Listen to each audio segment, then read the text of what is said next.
In today's video, I'm going to teach you how to edit components in Figma. Whether you're new to Figma or just looking to refine your skills, understanding how to efficiently edit components is crucial for maintaining consistency in your design projects. Let's dive right in. First things first, you'll want to navigate to Figma, the collaborative interface design tool that so many of us have come to rely on. Head over to their website using your preferred web browser. Once you're there, you should see a login option prominently displayed on the home page. Clicking this will prompt you to enter your login credentials. If you're already logged in, it will take you straight to your Figma home. Now once you're logged into Figma, you'll be greeted by your personal home screen. This is your base camp where you can access your recent files, team projects, and any drafts you've been working on. Take a moment to familiarize yourself with this layout if you're not already. From the home screen, navigate over to the Design tab by either clicking on it directly or selecting it from the sidebar. This area is where the magic happens, housing all the files and components you're likely working with. Next, you're going to click on the component you wish to edit.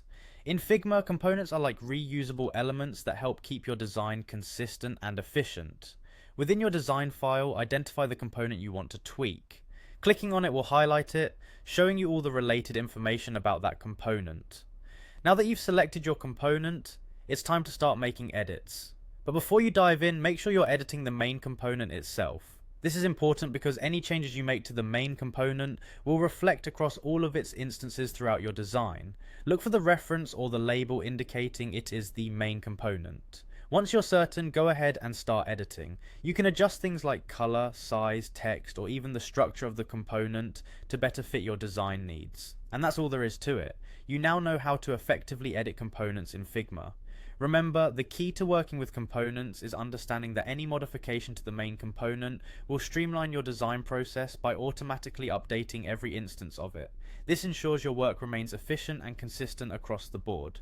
Thanks for watching. I hope you found this tutorial helpful and that you're now feeling more confident in your ability to manage components in Figma. If you have any further questions or tips to share, drop them below in the comments. Be sure to like and subscribe for more tutorials like this one. Happy designing and see you in the next video.